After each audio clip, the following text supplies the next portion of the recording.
बिस्मिल्लाहिर्रहमानिर्रहीम। नाज़रीन अस्सलाम वालेकुम। आज मैं एक बार फिर से आपके सामने हाजिर हूँ बीपीसीसी 132 के हवाले से एक नए उन्वान, एक नए टॉपिक के साथ, जिसका नाम है पर्सन परसेप्शन, यानी शख्सी इदराक। आज इस नए मजमून में हम समाजी नफ्सियात के एक ऐसे टॉपिक पर गुफ्तगू करेंगे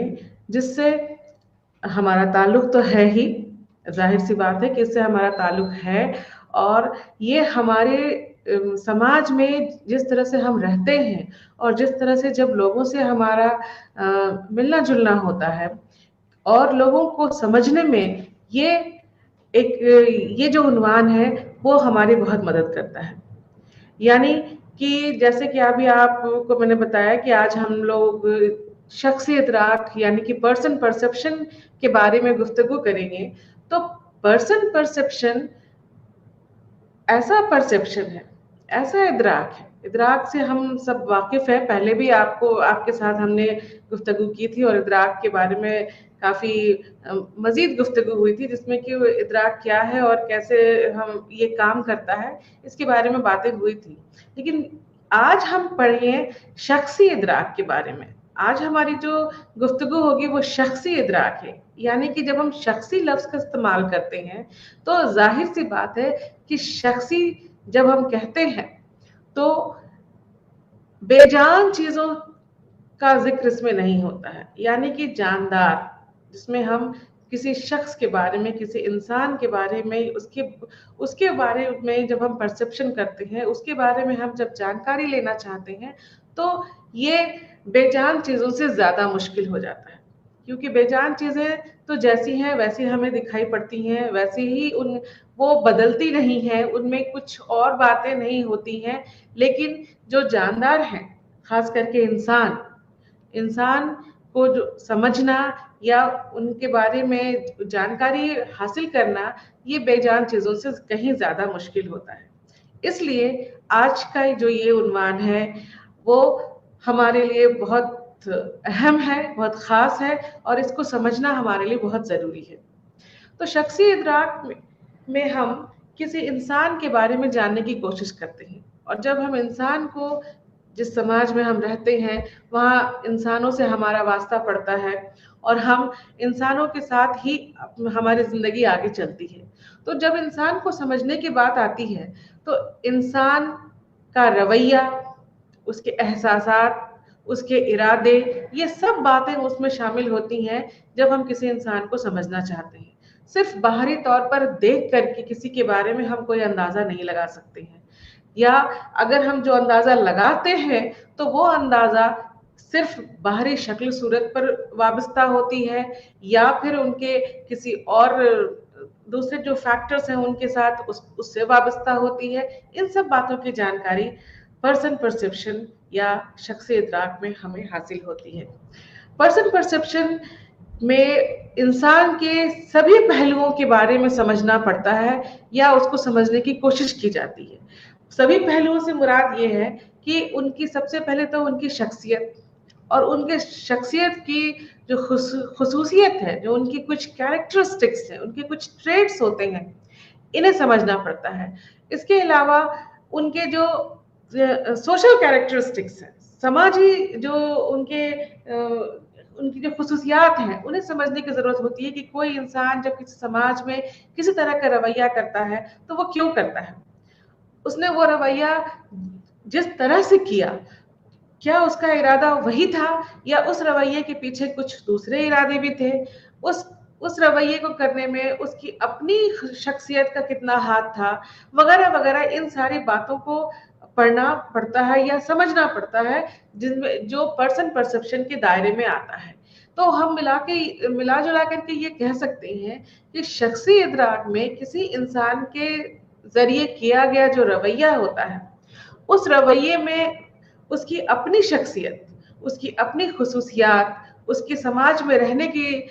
तौर तरीके, उसके अपने इरादे, उसके अपने एहसासात, उसके अपने काम करने का तरीका वगैरह वगैरह, इन सारी बातें को समझना या इन सारी बातों की जानकारी ही शख्सी इदराक कहलाता है। शख्सी इदराक को समझने में सबसे पहले हम ये बताना चाहेंगे कि शख्सी इदराक में हम जब किसी इंसान के बारे में समझने की कोशिश करते हैं, उसकी खुसूसियत को समझने की कोशिश करते हैं, उसकी कैरेक्टरिस्टिक्स को समझने की कोशिश करते हैं, उसके काम करने के तरीके को समझने की कोशिश करते हैं, या उनके इरादों को समझने की कोशिश करते हैं, तो सबसे पहले हमें किसी इंसान के बारे में एक तासुर हम बनाते हैं अपने जहन में, हमारे जहन में, हमारे दिमाग में उस इंसान के से मुतालिक कोई ना कोई तासुर या इम्प्रेशन हम बनाते हैं। अब वो इम्प्रेशन अच्छा हो सकता है, बुरा हो सकता है, सही हो सकता है, गलत हो सकता है, या पॉजिटिव हो सकता है या नेगेटिव हो सकता है। यानी कि जब हम किसी इंसान को देखते हैं या उसका परसेप्शन करते हैं, तो जब हम देखते हैं तो हमारे सबकॉन्शियस में, यानी कि हमारे दिमाग का वो हिस्सा जो पूरी तरह से लाशऊर तो नहीं है और शऊर में भी नहीं है, तो वो सबकॉन्शियस उस हिस्से में हमारे दिमाग में, हमारे जहन में उस इंसान से रिलेटेड कुछ बातें या कुछ इम्प्रेशन जो है वो बनती हैं। अब वो बातें, जैसे ही हम किसी इंसान के कांटेक्ट में आते हैं, जैसे ही कोई इंसान हमारे नजदीक आता है या कोई किसी इंसान से हमारा वास्ता पड़ता है, तो हमारा जो जहन है उस इंसान से मुतालिक कुछ बातें अपने आप हमारे सबकॉन्शियस में वहां से कुछ इंफॉर्मेशन जो है, कुछ जानकारी जो है वहां से वो प्रोसेस होना शुरू हो जाती है, और हम उससे मुतालिक कुछ ना कुछ एक रिजल्ट निकालते हैं, कुछ ना कुछ नतीजा निकाल करके उसके बारे में कोई राय कायम कर लेते हैं। मिसाल के तौर पर, अगर कोई इंसान हमें बहुत फटे चिटे कपड़े में नजर आता है, उसके बाल बिखरे हुए हैं, बहुत वो गंदे हालात में है, और कपड़े भी उसके फटे चुटे हैं, फटे हुए हैं वगैरह वगैरह, तो उसको देखने के बाद जो सबसे पहला एक हमारा जो जहन है, जो हमें इंफॉर्मेशन देता है, वो इंफॉर्मेशन ये हो सकता है कि ये इंसान बहुत गरीब है, इसकी माली हालत अच्छी नहीं है, जिसकी वजह से इसके कपड़े भी है फटे हुए हैं, और इसके बाल बिखरे हुए हैं, या बहुत गंदे से हालात में है वगैरह वगैरह। या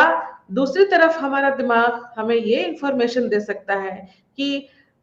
भीख मांगने के लिए या पैसे कमाने के लिए इसने इस तरीके से अपना हुलिया बनाया हुआ है। या फिर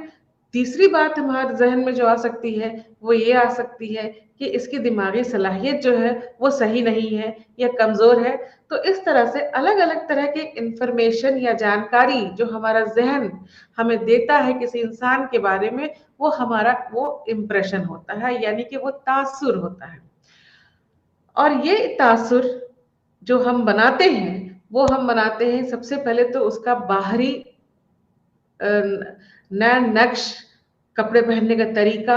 वगैरह वगैरह, इन चीजों को देख करके हम कोई ना कोई तासुर कायम कर लेते हैं। इसके अलावा हमारी जो पहले से कुछ जानकारी रहती है, उन जानकारी के बिना पर, या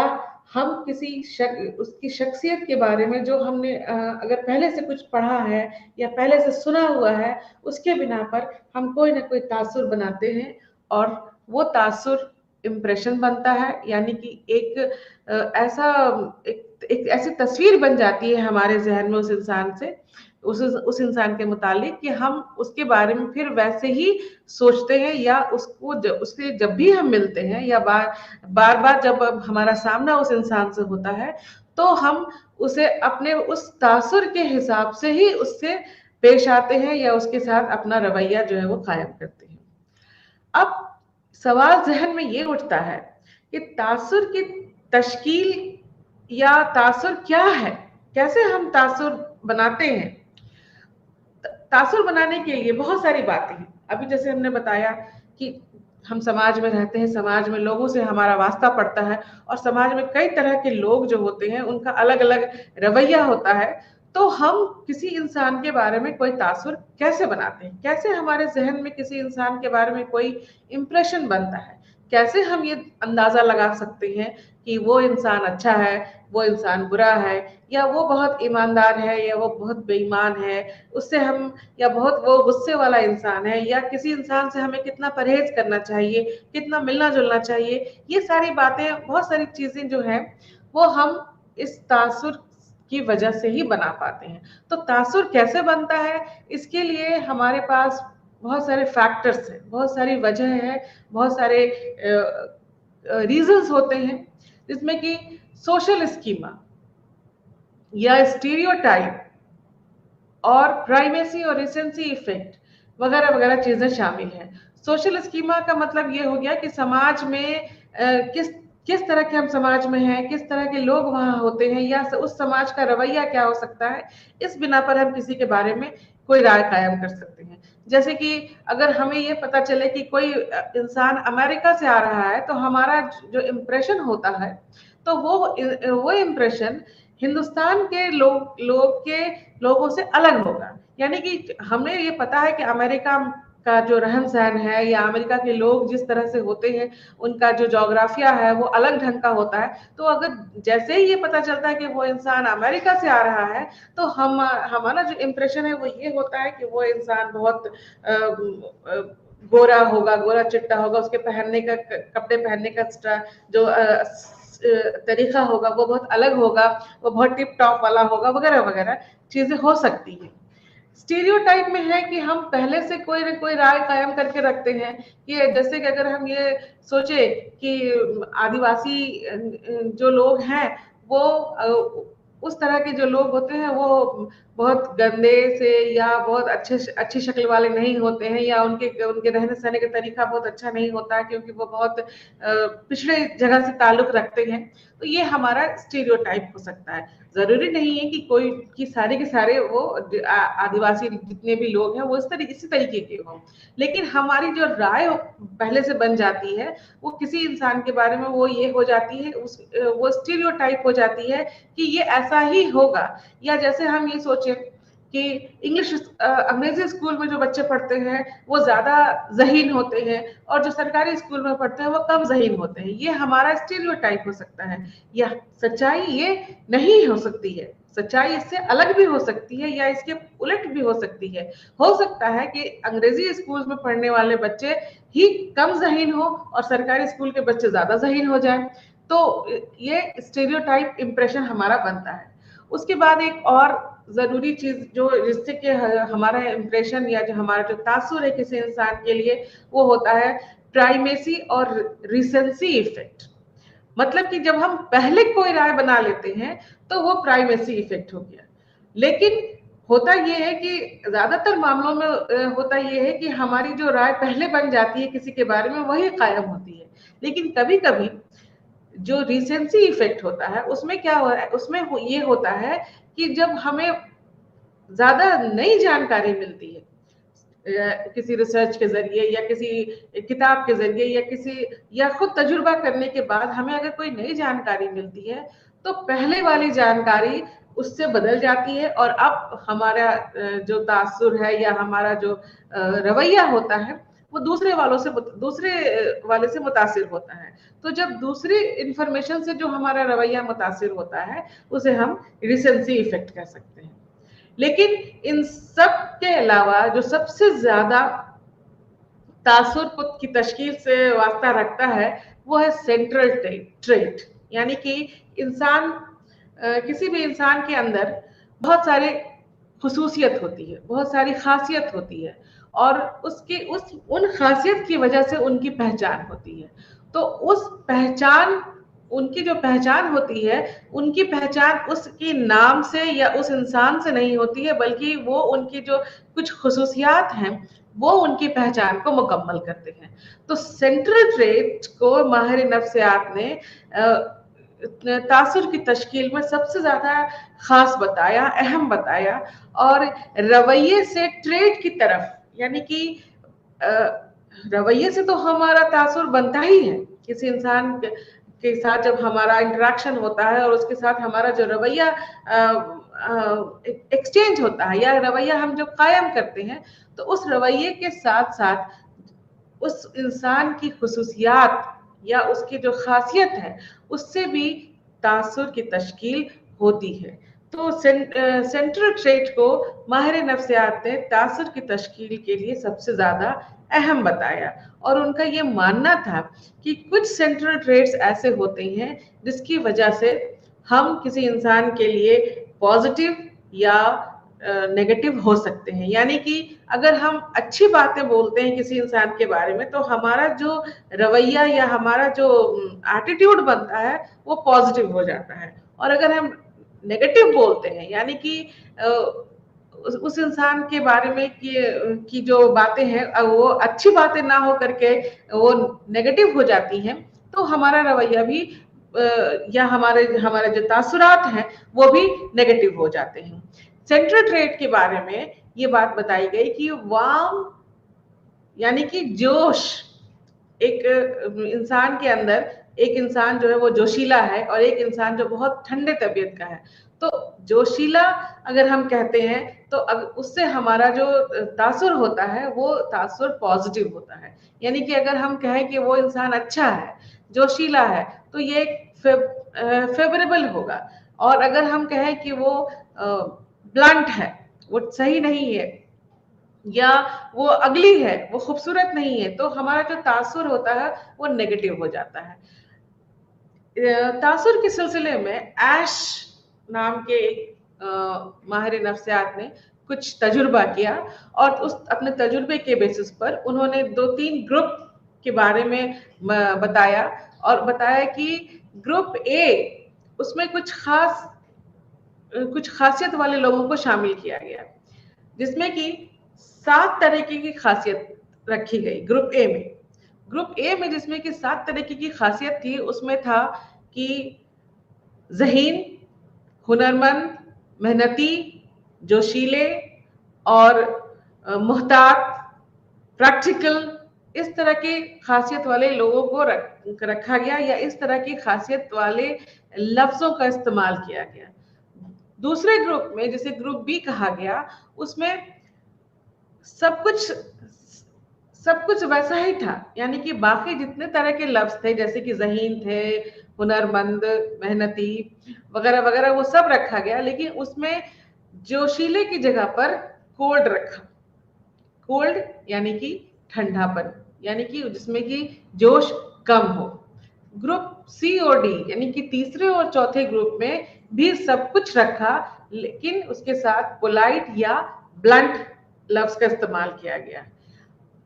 रिजल्ट क्या देखा गया? रिजल्ट ये देखा गया कि जिस ग्रुप में वार्म यानी कि जोशीले लफ्ज का इस्तेमाल किया गया था, उसका इंप्रेशन या उसका जो तासुर था वो 91% था, और जिसमें और कोल्ड में 8% मिला, और बाकी में दूसरे तीसरे चौथे ग्रुप में ज्यादा फर्क, जो डिफरेंस है, जो फर्क जो था वो ज्यादा नहीं देखा गया। लेकिन सबसे ज्यादा जो फर्क देखा गया वो ये देखा गया कि जिस ग्रुप में वाम यानी कि जोशीले लफ्ज का इस्तेमाल किया गया, वो उसका जो तासुर था वो बहुत ज्यादा पॉजिटिव था और वो 91% था, यानी कि बहुत ज्यादा था। तो इस तरह से ऐश ने ये बताया कि हम जब भी किसी तासुर की तश्कील करते हैं तो हमारे अंदर हम किसी इंसान के उन खुसूसियात को, उसकी शख्सी खुसूसियत को जज करते हैं, देखते हैं, जिससे अगर वो पॉजिटिव ज्यादा होते हैं तो हम उनके लिए पॉजिटिव या उनका हमारा जो तासुर है वो बहुत अच्छा हो जाता है, और अगर नेगेटिव होता है तो तासुर हमारा खराब हो सकता है। इसी सिलसिले में, तासुर के सिलसिले में एक और जरूरी बात ये बताई गई जिससे हम सब वाकिफ हैं, और आपने भी नाज़रीन कई बार इसका लफ्ज का इस्तेमाल किया होगा और इसके बारे में सुना भी होगा। कहा गया है कि first impression is the last impression, यानी कि पहला जो तासुर कायम हो जाता है वही तासुर आखिरी तासुर माना जाता है। तो फर्स्ट इंप्रेशन को भी इस तासुर में के लिए सबसे पहले तासुर को तासुर का एक खास हिस्सा माना गया, जिसके बारे में पर्सन परसेप्शन में खास जगह दी गई कि हम जब भी किसी चीज के लिए या किसी इंसान का के बारे में कोई तासुर कायम करते हैं, कोई राय बनाते हैं, तो उसमें हम जो हमारा जो पहला तासुर है वो बहुत कारगर होता है और वो हमें बहुत मदद करता है उस इंसान के बारे में अपनी राय बनाने में। तो नाज़रीन, ये बताना चाहेंगे कि जो पहला जो तासुर होता है वो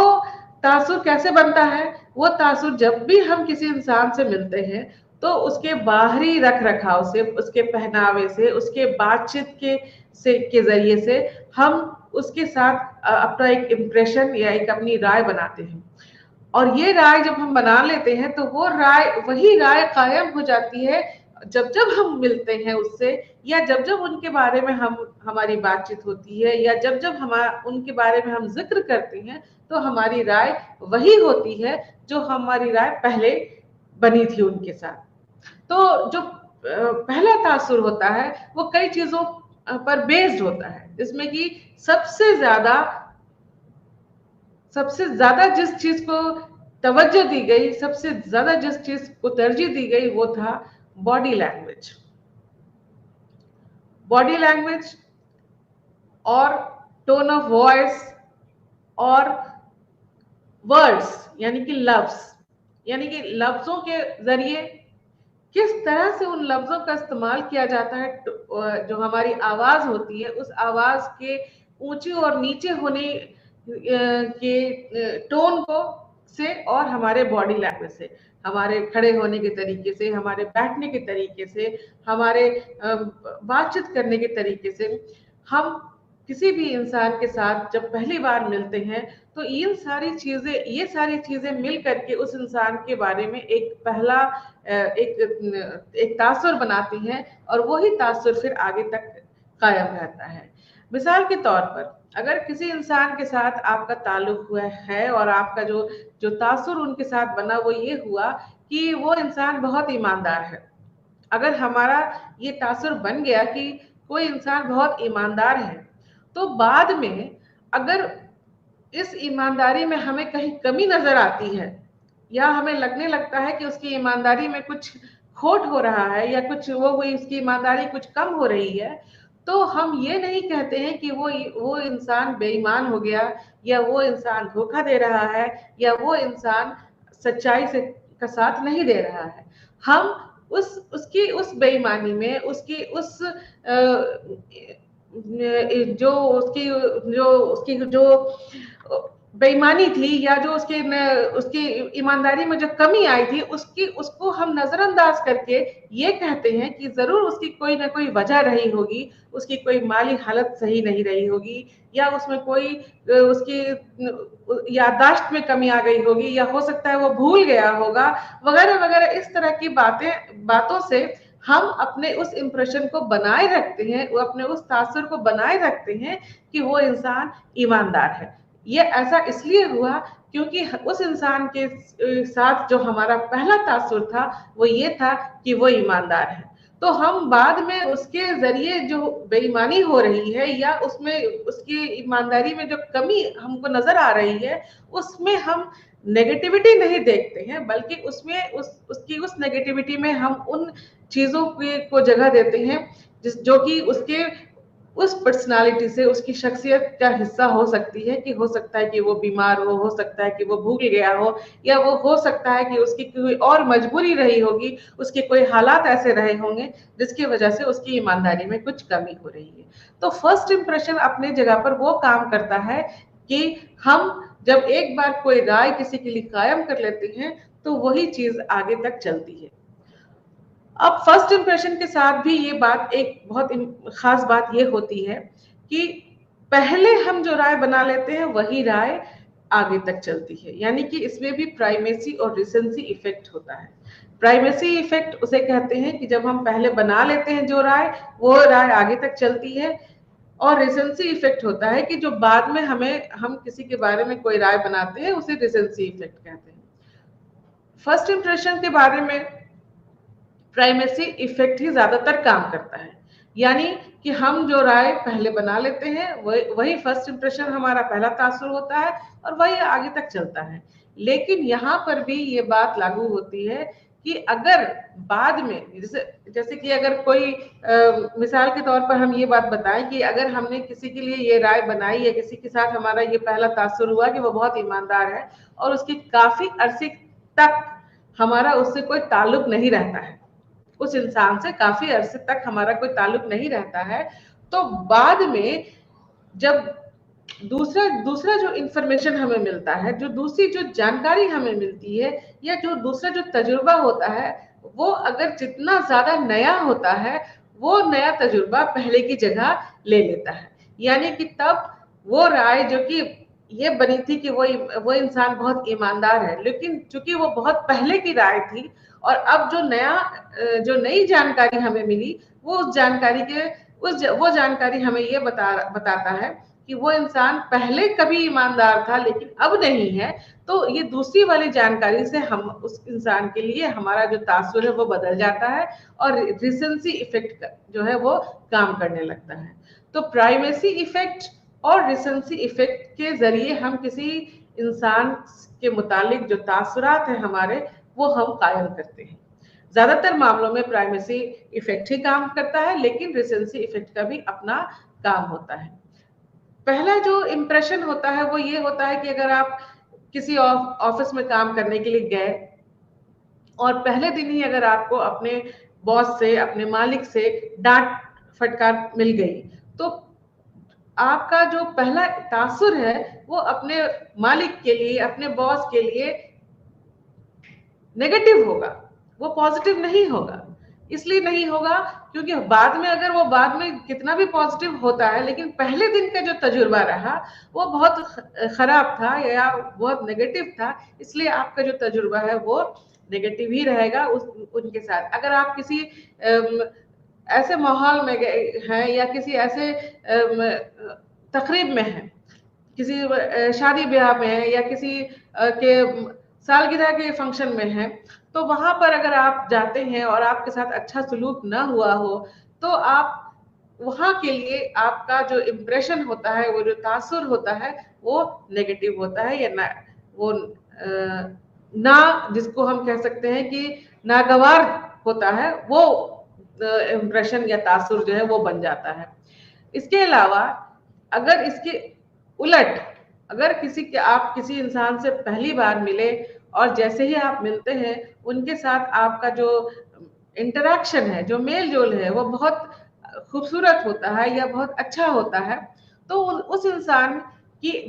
हजार खामियों के बावजूद आपका जो तासुर है वो अच्छा होता है या पॉजिटिव बन जाता है। यानी कि फिर आप उस इंसान के बारे में जो अपनी राय बनाते हैं वो पॉजिटिव बनाते हैं। तो फर्स्ट इंप्रेशन या जो पहला तासुर होता है वो किसी इंसान को समझने में या किसी इंसान के बारे में कोई राय कायम करने में अपना एक अहम रोल अदा करता है। अब पर्सन परसेप्शन के मामले में जब ये बात आती है कि हम किसी इंसान के रवैये को समझते हैं, उसके इरादों को समझते हैं, वो किसी तरह का रवैया क्यों कर रहा है, इसकी वजह को खोजते हैं, तो इस सिलसिले में एक लफ्ज और यहाँ पर आपके सिलेबस में है और वो है इंतसाब, यानी कि एट्रीब्यूशन। एट्रीब्यूशन किसी भी इंसान के बारे में, किसी भी इंसान के जरिए किए हुए काम के बारे में ये बताता है कि वो काम क्यों हुआ या वो इवेंट या वो हालात जो है वो क्यों हुए। तो एट्रीब्यूशन या इंतसाब जिसे हम कहते हैं, वो ये बताता है कि कोई भी काम या कोई भी जो भी हम रवैया वो करते हैं वो क्यों करते हैं, वो और इसको करने के लिए माहिर नफ्सियात ने दो तरह के फैक्टर्स को बताए। एक को सिचुएशनल फैक्टर बताया। सिचुएशनल फैक्टर का मतलब हुआ कि हमारे माहौल में, हमारे एनवायरमेंट में जितने तरह के फैक्टर हैं वो उसके लिए जिम्मेदार होते हैं। और दूसरे तरह के जो फैक्टर होते हैं वो हमारे अपने अंदर होते हैं, यानी कि हमारे अपनी खुसूसियात, हमारे अपना मिजाज, हमारा अपना रवैया, ये सब चीजें जो है वो जिम्मेदार होती हैं किसी भी काम को करने के लिए। तो एट्रीब्यूशन या इंतसाब किसी भी इंसान के जरिए किए गए काम के बारे में बताता है, उस काम के बारे उसको उस काम की वजह को, उसके रीजन को, या कोई भी जो हालात हैं वो हालात क्यों हैं उसको उसको वो एक्सप्लेन करता है, उसके बारे में डिटेल से जानकारी देता है। और इसके लिए दो रीजन है, दो फैक्टर्स है, एक है सिचुएशनल फैक्टर और दूसरा है डिस्पोजिशनल फैक्टर। इस इंतसाब को और अच्छे तरीके से समझने के लिए माहिर नफ्सियात ने समाजी नफ्सियात में बहुत से थ्योरी या बहुत से नजरियात जो है वो पेश किए।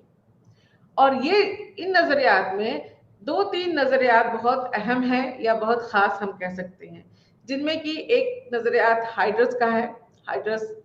हाइडर एक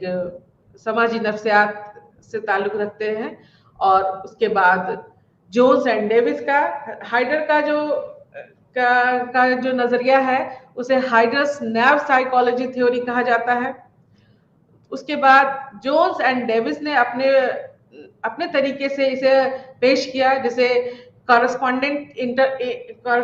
इन्फरेंस थ्योरी कहा जाता है। और केली ने कोवेरिएशन मॉडल पेश किया। केली का कोवेरिएशन मॉडल है जिससे कि इंतसाब के अलग अलग नजरिए के बारे में जानकारी मिलती है। तो इसमें हाइडर, जोन्स एंड डेविस और केली के जो नजरियात हैं उसे यहाँ पर हम उसके बारे में गुफ्तगू करेंगे और उसे आपके सिलेबस के हिसाब से वो यहाँ पर हम उसकी चर्चा करेंगे। तो हाइडर्स की जो थ्योरी है या हाइडर्स का जो नजरिया है, तो हाइडर ने 1944 में सबसे पहले इसे पेश किया। 1944 में उन्होंने इसे पेश किया और ये बताया कि कॉमन सेंस, यानी कि हम जब कोई हमारे माहौल में या हमारे आसपास जब भी कोई किसी तरह का रवैया पेश होता है या कोई इंसान को किसी तरह कोई काम करता है या कोई हालात ऐसे बनते हैं, तो हम अपने तरीके से उसके बारे में अंदाजा लगाते हैं। तो अपने तरीके से जब अंदाजा लगाते हैं तो वो अंदाजा लगाते हैं इस तरह से कि दोनों तरह की फैक्टर इसमें हम शामिल करते हैं, यानी कि सिचुएशनल फैक्टर, यानी कि हमारे माहौलियात से जो ताल्लुक रखते हैं फैक्टर वो, और हमारे इंटरनल फैक्टर जो किसी इंसान से ताल्लुक रखते हैं, उन दोनों तरीके के फैक्टर को हम अपनाते हैं। और इसको कॉमन सेंस के जरिए हम ये देखते हैं कि कोई भी अगर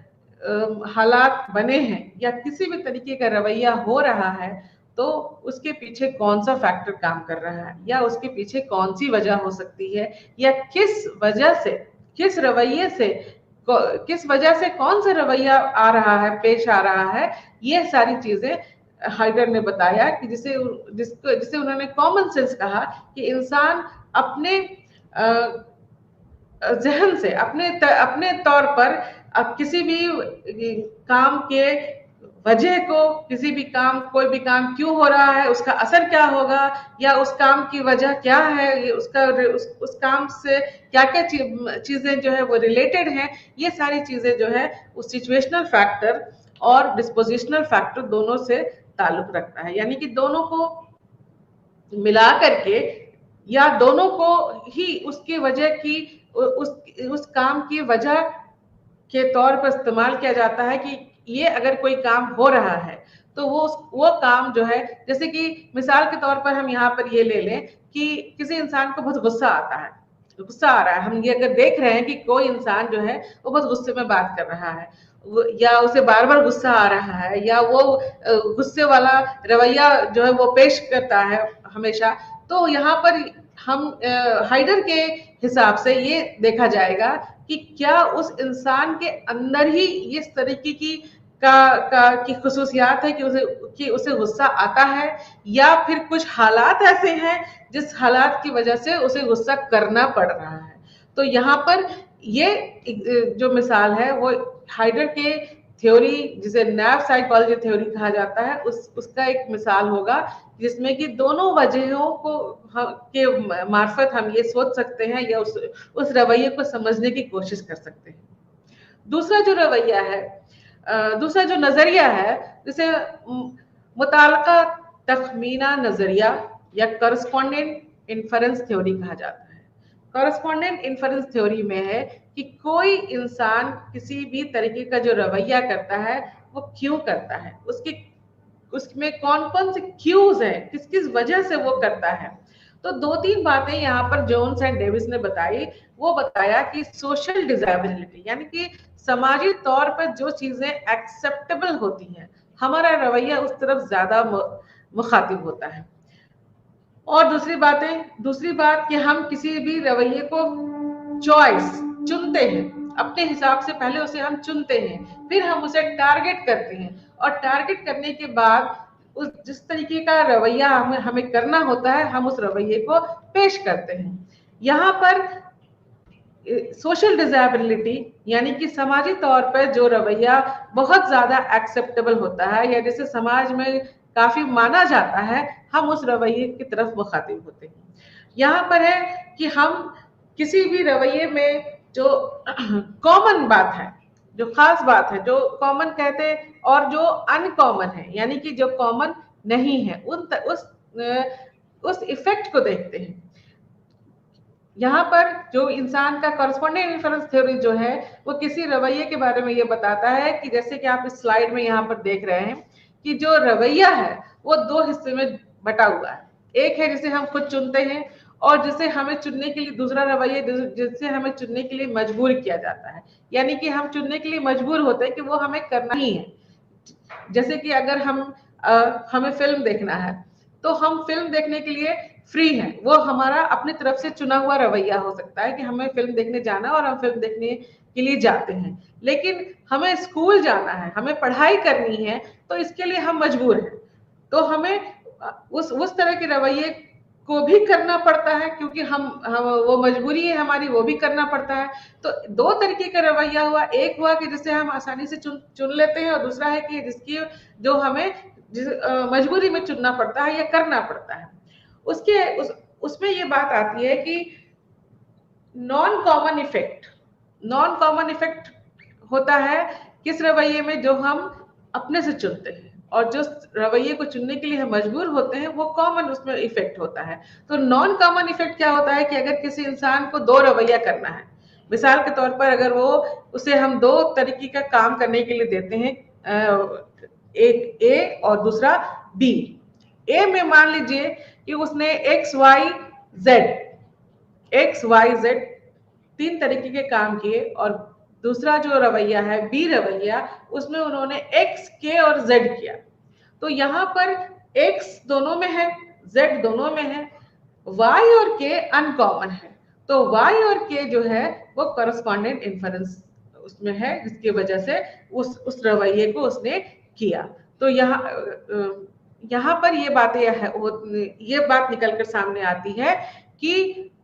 कोई इंसान किसी रवैये को अपने तरीके से जब चुनता है, तो वो फिर उसमें से जो अनकॉमन है, जो कॉमन नहीं है, उस रवैये को, और जिसका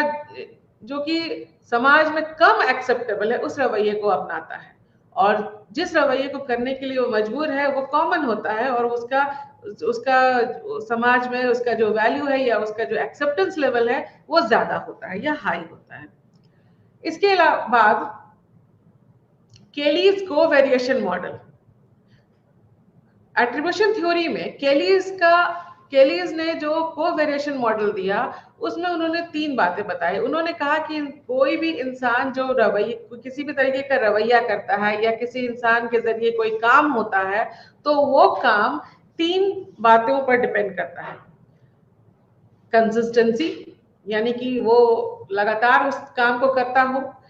दूसरा है डिस्टिंक्टिवनेस, यानी कि उसमें उसकी कुछ मखसूस तरीके का काम वो करता है। और तीसरा है कंसेंसस, यानी कि उसके बारे में इत्तेफाक राय। जैसे कि मिसाल के तौर पर हम ये देखें कि अगर कोई इंसान किसी दूसरे इंसान को किसी बात पर एक थप्पड़ लगा देता है, तो क्या वो हमेशा उसको थप्पड़ लगाता है, या क्या वो सभी उसे उस थप्पड़ लगा देते हैं, या वो इंसान जो है वो हमेशा उसे किसी किसी न किसी से उस तरह का थप्पड़ या तमाचा जो है वो खाना पड़ता है। तो इस तरीके से केली ने ये बताया कि अगर किसी तरह का जो रवैया है, उस रवैये में अगर कोई चीज लगातार हो रही है, तो वो उससे वो कंसिस्टेंसी, या हम जिसे कह सकते हैं कि वो लगातार चलने वाला रवैया हुआ। और डिस्टिंक्टिवनेस हुआ जिसमें कि हम किसी ऐसे तरह का रवैया करते हैं जो कि किसी खास चीज के साथ पेश किया जाता है, यानी कि जो ज्यादा कॉमन नहीं होता है। और कंसेंसस में ये होता है कि सभी लोग उस तरीके का रवैया करते हैं, यानी कि इत्तेफाक राय से कि सभी लोग जो है उस तरीके का रवैया वहाँ वो दिखाते हैं या पेश करते हैं। जैसे कि अगर किसी भीख मांगने वाले को सभी लोग कुछ ना कुछ दे देते हैं, तो वो कंसेंसस है। लेकिन कभी कभी हम देते हैं या किसी खास को हम देते हैं, तो वो डिस्टिंक्टिव है, जिसमें कि हम किसी खास के साथ ये रवैया पेश करते हैं। और लगातार हम अगर ऐसा करते हैं तो वो कंसिस्टेंसी कहलाता है। तो केली का को वेरिएशन मॉडल ये कहलाता है कि हम जब भी किसी तरीके के रवैये को करते हैं या किसी भी तरह का रवैया करना पड़ता है हमें, तो उसमें ये 2-3 चीजें खास तौर पर शामिल होती हैं, जिसके बिना पर या जिसकी वजह से एट्रीब्यूशन थ्योरी उस वजह को खोजता है कि हम किसी रवैये को क्यों कर रहे हैं। तो उस रवैये को करने की वजह ये 3 बातें हो सकती हैं, जिसे केली ने कंसिस्टेंसी, डिस्टिंक्टिवनेस और कंसेंसस के तौर पर नाम दिया। केली के कोवेरिएशन मॉडल के बाद इंतसाब का एक और बहुत इंटरेस्टिंग मॉडल है, जिसे कामयाबी और नाकामी का मॉडल कहा जाता है, और जिसे वाइनर एट्रीब्यूशन मॉडल कहते हैं। वाइनर, चूंकि इसे वाइनर ने दिया था, इसलिए इसे हम वाइनर्स एट्रीब्यूशन मॉडल कहते हैं। यहाँ पर ये बातें हैं कि कामयाबी और नाकामी के लिए कौन सी वजह होती है। क्या वो वजह किसी इंसान के अपने उसके अंदर की जो खुसूसियात है वो है, या वो माहौल या वो हालात हैं जिसकी वजह से वो इंसान किसी काम को कामयाबी या नाकामयाबी के तौर पे कर रहा है। मिसाल के तौर पे अगर कोई टीम जीतती है, तो क्या उस टीम के अंदर की जो अपनी क्वालिटी है उसकी वजह से वो जीत रही है, या वैसा माहौल उसे मिल गया कि सामने वाले जो दूसरी टीम थी वो कमजोर थी, इसलिए वो टीम जीत गई, या उस टीम को सिखाने वाले जो थे वो बहुत ज्यादा काबिल थे, जिन्होंने उनको उस ढंग से ट्रेन किया कि वो टीम जीत गई, वगैरह वगैरह। ये बहुत सारी बातें होती हैं जिसकी वजह से को किसी भी रवैये के कामयाबी या नाकामयाबी का नाकामयाबी के लिए जो जिम्मेदार होता है। इसमें वाइनर्स ने 4 तरीके की बातें बताई, या 4 फैक्टर को जरूरी बताया, जैसे जिसमें एबिलिटी, टास्क डिफिकल्टी और एफर्ट और लक। एबिलिटी में इंसान की अपनी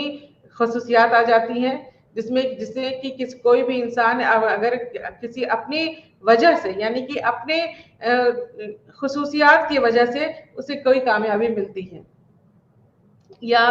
दूसरी तरफ है टास्क डिफिकल्टी, यानी कि कोई काम अगर बहुत मुश्किल होता है जिसकी वजह से नाकामयाबी हुई। अगर उसके अलावा एफर्ट, जो कि कामयाबी की तरफ ले जाता है, यानी कि हम जितनी कोशिश करते हैं तो हमें कामयाबी मिलती है। और एक है लक, कि अगर लक आपका साथ जब दे देता है तो आप कामयाब हो जाते हैं, और अगर लक साथ ना दे तो हम कामयाब नहीं होते हैं। इसे वाइनर ने स्टेबिलिटी और अनस्टेबिलिटी में भी बांटा।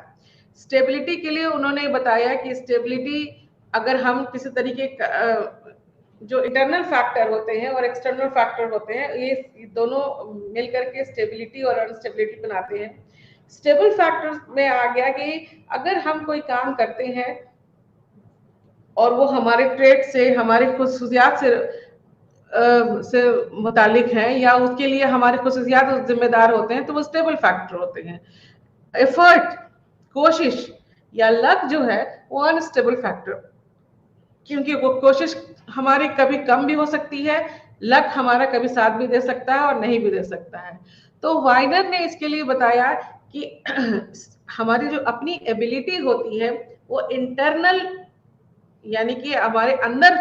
की एबिलिटी होती है, हमारे किसी भी इंसान के अंदर होती है वो, और वो स्टेबल होती है, यानी कि उसमें बदलाव नहीं होता। अगर हम मेहनती हैं तो हम हर बार मेहनती होंगे, हम बार बार वो मेहनत करेंगे। अगर हम ईमानदार हैं तो हम बार बार ईमानदारी से पेश आएंगे। और एक्सटर्नल जो क्वालिटी है वो जैसे टास्क डिफिकल्टी, अगर कोई काम मुश्किल होता है तो वो काम बार बार मुश्किल है, वो भी स्टेबल है, यानी कि मुश्किल है तो वो बार बार सबके लिए मुश्किल है। अगर वो काम मुश्किल है अगर किसी एक इंसान के लिए, तो वो दूसरे इंसान के लिए भी मुश्किल हो सकता है। लेकिन वाइनर ने बताया कि एफर्ट और लक जो है वो अनस्टेबल होते हैं। एफर्ट यानी कि हमारी कोशिश कभी कम हो सकती है, कभी ज्यादा हो सकती है। अपनी एबिलिटी के साथ हो सकता है कि हम जब कम एफर्ट लेते हैं, यानी कि कम कोशिश करते हैं, तो हम नाकामयाब हो जाते हैं। और उसी एबिलिटी के साथ अगर जब हम ज्यादा एफर्ट करते हैं, ज्यादा कोशिश करते हैं, ज्यादा मेहनत करते हैं, तो हम कामयाब हो जाते हैं। इसी तरीके से लक, अगर हम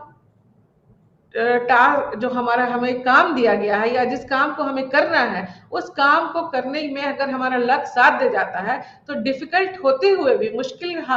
काम होते हुए भी, कभी कभी लक अगर साथ दे देता है, किस्मत हमारे साथ हो जाती है, तो हम उस काम को करके निकल जाते हैं और हम कामयाब हो जाते हैं। लेकिन जब लक साथ नहीं देता है, हमारी किस्मत साथ नहीं देती है, तो वो मुश्किल काम भी जो है वो मुश्किल काम और मुश्किल हो जाता है और हम नाकामयाब हो जाते हैं। तो यहाँ पर वाइनर ने बताया कि हम जब किसी भी काम को जब हम करते हैं, तो उस काम को करने के लिए कुछ फैक्टर्स होते हैं जो हमें उस काम को अच्छे तरीके से या तो करवा देते हैं, और जब करवा देते हैं तो हम कामयाब हो जाते हैं, और जब नहीं करवा पाते हैं तो हम नाकामयाब हो जाते हैं। इसके लिए एबिलिटी, टास्क डिफिकल्टी, एफर्ट और लक को उन्होंने जरूरी बताया। अब इन 4 तरीके के नजरियात के बाद ये बात बिल्कुल साफ हो जाती है कि हम जिस तरह का भी काम करते हैं, उस हर एक तरह के काम को करने की कोई ना कोई वजह होती है, कोई ना कोई रीजन होता है, कोई ना कोई फैक्टर होता है जिसकी वजह से हम किसी काम को अंजाम देते हैं, या हम फिर किसी काम में कामयाब होते हैं, या हम किसी काम में नाकामयाब हो जाते हैं। या दूसरी तरफ हम ये कह सकते हैं कि कुछ जितने भी काम या जितने तरह के भी इंटरैक्शंस या जितने भी तरह के हमारा जो रवैया होता है, उन सब की कोई ना कोई वजह होती है, कोई ना कोई रीजन होता है, और उस वजह की वजह से, उस रीजन के जरिए हम उस काम को अंजाम देते हैं, या हम उस काम को पूरा कर लेते हैं। और जब हम पूरा कर लेते हैं तो उस काम को करने के बाद हम कामयाब हो जाते हैं, जब हम नहीं करते हैं तो हम नाकामयाब हो जाते हैं। तो यहाँ पर अलग अलग माहिर नफ्सियात ने इंतसाब के बारे में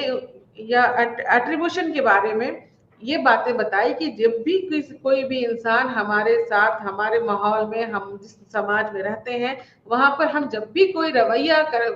पेश करते हैं या किसी रवैये से गुजरते हैं, तो उस रवैये की कोई ना कोई खास वजह होती है। और वो वजह कुल मिलाकर हम ये कह सकते हैं कि वो वजह या तो इंटरनल होता है, पर्सनल हो सकता है। पर्सनल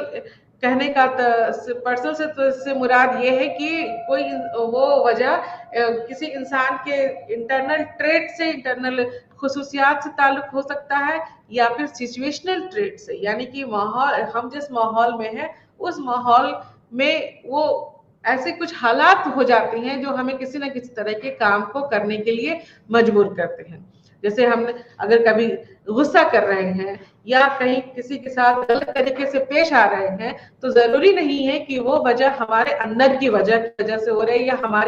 हमारे ट्रेट या हमारे खुसूसियात ऐसी है। कभी कभी ऐसे हालात बन जाते हैं कि हमें उस तरीके का रवैया करना पड़ता है, और फिर उस रवैये की वजह जो है वो हमारा पर्सनल ट्रेट या इंटरनल ट्रेट ना होकर के सिचुएशनल ट्रेट हो जाता है। इंतसाब में ये सारी बातें जो है उनके बारे में अच्छे से चर्चा की गई है। और अब इंतसाब में कुछ गलतियां और तासुबात, जिसे हम कहते हैं एरर्स एंड बायसेस, वो भी शामिल होते हैं, जिसकी वजह से अलग अलग तरह के रवैये जो है वो देखने को मिलते हैं।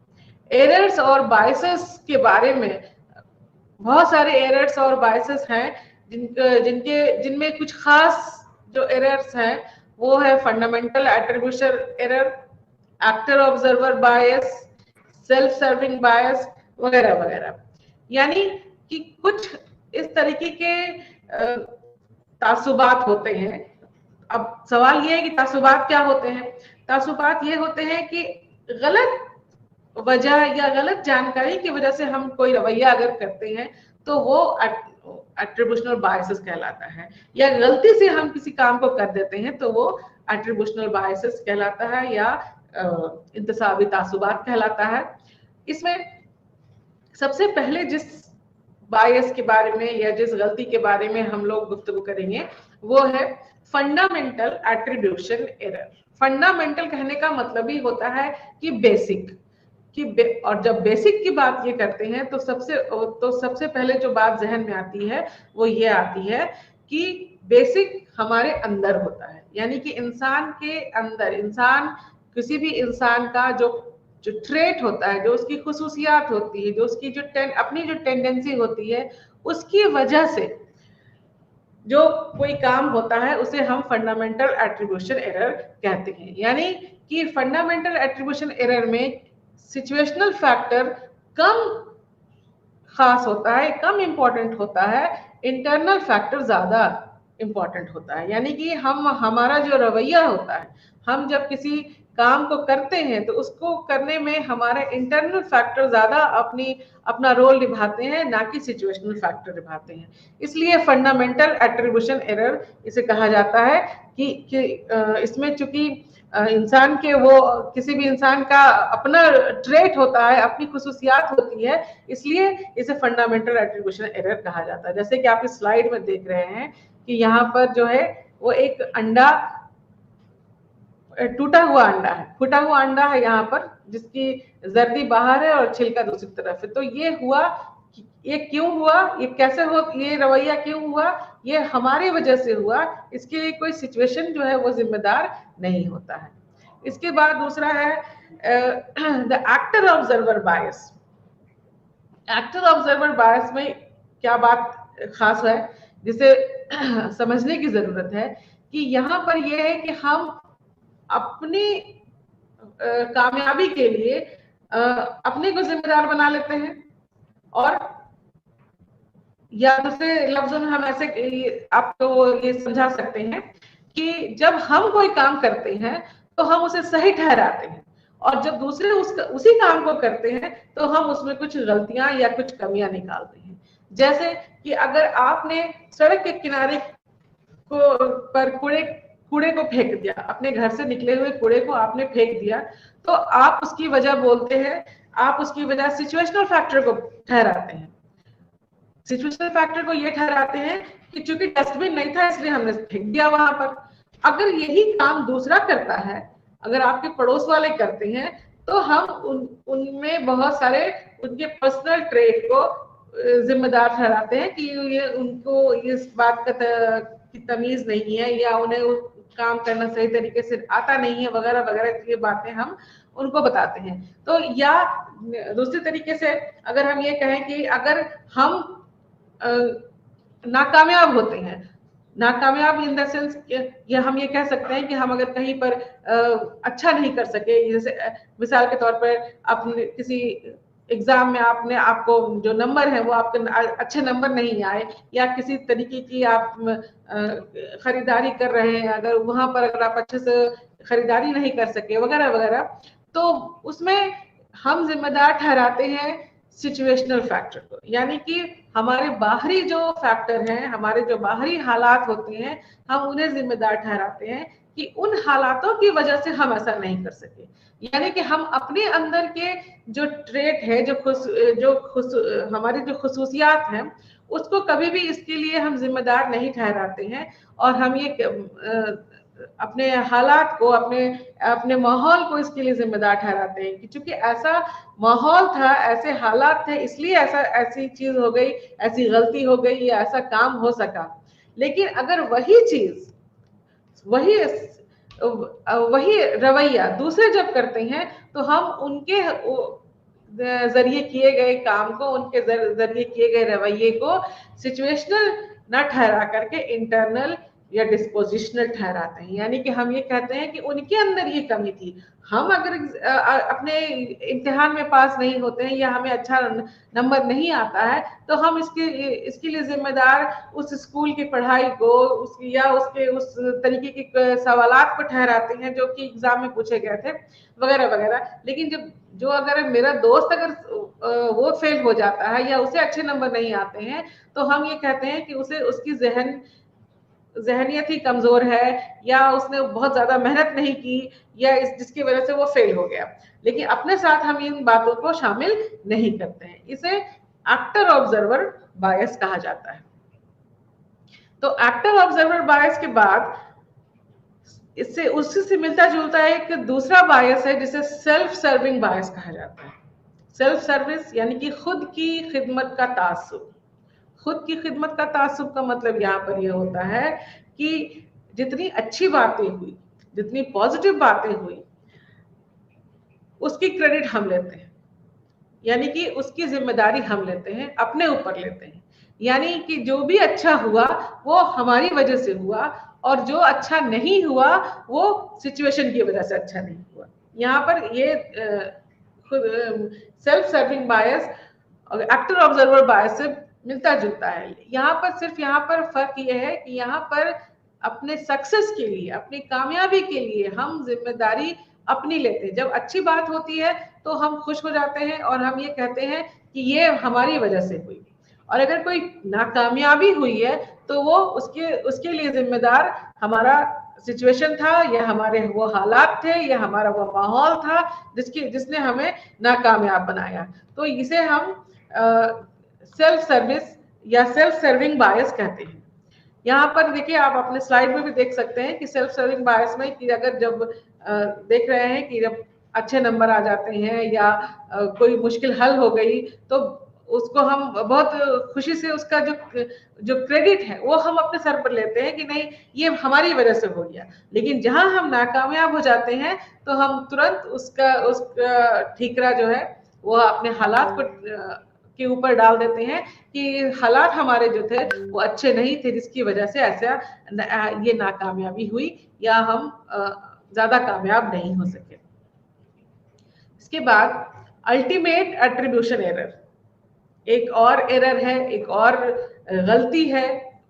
एट्रीब्यूशन के मामले में, जिसे कहते हैं अल्टीमेट एट्रीब्यूशन एरर। यानी कि यहाँ पर हम जिस ग्रुप से बिलोंग करते हैं या जिस ग्रुप का हम हिस्सा होते हैं, उस ग्रुप को हम अच्छा मानते हैं, और जो दूसरा ग्रुप है उसे हम अच्छा नहीं मानते हैं। यानी कि हम